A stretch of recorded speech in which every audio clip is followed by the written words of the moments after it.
Does your homeschool student want to start a business? Then they might enjoy starting their own microbusiness while they're still a student. Find out more with accountant Carol Topp. That's next on today's Homeschool Heartbeat. Our guest today is Carol Topp, a CPA and founder of Microbusiness for Teens. Carol, welcome to our program today. Well, Mike, thanks so much for having me. It's a joy to talk to you again. Well, Carol, how can young people take something they enjoy and turn it into a business? Well, they do what most business owners do. They find a need that they can fulfill, and they meet that need, and someone will pay them for it. So they might meet needs with any talent or skill that they might be good at or better than somebody else. What's a practical first step for starting up a small business like this? Well, I think you start with thinking about, obviously, what you're good at. So kids don't always give themselves credit, but sometimes they're better at some things like algebra, Spanish, piano, pet care, pet cleaning. And you start thinking about what could I do to offer these services or offer my talents or skills to somebody else. I call it creating a mini market plan, where you just think about who could I help, how could I charge them, how can I find them. What's the very first practical step they should take? They should start by listing what they're good at, and then try to say, is there a need for what I am good at? It's a good place to start because there's your natural skill and talent. It's much easier to start with something you're talented in and then say, is there a need out there for what I know, what I can do? Well, Carol, let's say a teen listening to this program wants to start his or her own business. Now, what kinds of businesses have worked well for students in your experience?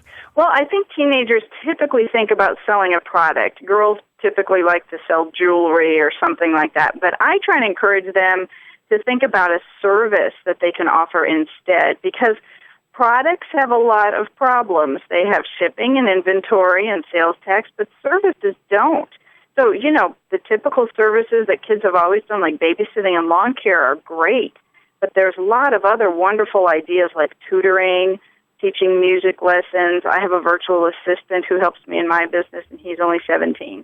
Well, Carol, are there a couple of success stories that you could share with us? Yeah, I want to share with you one about Emily, who was homeschooled. She started ballet lessons in her basement. She called it modest dance because she saw a need for young girls to have a modest form of ballet lessons. That was wonderful.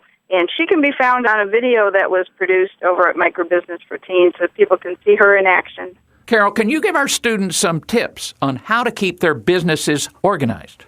Well, since I'm an accountant, I will tell you record keeping is the lifeblood of a good business. So you need to keep a good record of income and expenses. And this might mean a student needs to learn how to operate a spreadsheet, which is a very useful skill to have in life. There also might need some skills in time management, which would mean having a calendar and a day planner or keeping a schedule. And parents can do a lot to help with that as students learn these very important life skills of time management and money management, even while they're just teenagers living at home. Well, Carol, that's excellent. But we know that any business involves a risk. And what should these students do if things don't go exactly as planned? Well, I think students should start without debt because that greatly reduces their risk.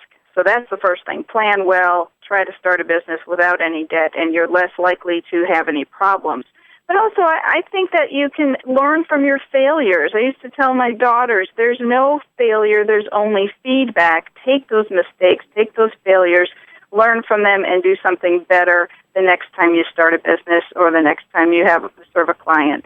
Carol, sometimes it can be hard to get clients to take you seriously, especially when you're young. Carol, what can teen business owners do to overcome this problem? Well, they need to look and sound very professional, so they need to dress well if they're meeting their customers face-to-face. They need to look that customer, and it's usually an adult, in the eye, stick out their hand, shake their hand, call them Mr. or Mrs. All these things boost the teenager's confidence as well as helping them come across as serious about trying to serve the customer well and trying to be a success in their business. Well, those are the positive things they should do, Carol. What are some negative things they should avoid? I think teenagers should avoid starting a business with a friend. Avoid partnerships. They're usually fraught with problems, and the friendship can be damaged if they go into business with a friend. I think going into business with your sibling, a brother or sister, is fine because mom and dad are there to help negotiate problems. But I'd say one of the biggest pitfalls I see is teenagers starting a business with a friend. It's almost always a mistake. Well, Carol, what are some legal issues that microbusiness owners should know about? Well, they need to know that if they do business under a fictitious name, they need to register that name with their state or county government. So I just usually encourage teenagers, just use your own name, although they think it's a lot of fun to come up with a name for their business. But that involves sometimes a cost and paperwork. But also, if they are doing any kind of food preparation, they need to be aware of health laws to keep that food hot or cold. If they are driving anybody anywhere, there's laws about that. And sometimes there's laws about even child care, like how many children you can care for in your home. So there's just some practical things to think about. If I want to run a business dealing with food or children, look into the laws in your county and your state. Well, Carol, are there some good resources out there to guide our young entrepreneurs through these issues? Well, I didn't find a lot, which is why I wrote my series called Microbusiness for Teens. And so the website, microbusinessforteens.com, would be very helpful. I think the Pinterest page where teenagers like to hang out is very helpful. I share a lot of my ideas and tips on starting and running a microbusiness. I also have a podcast, and there's a wonderful video that was produced by a public television station here in Ohio that teenagers can watch.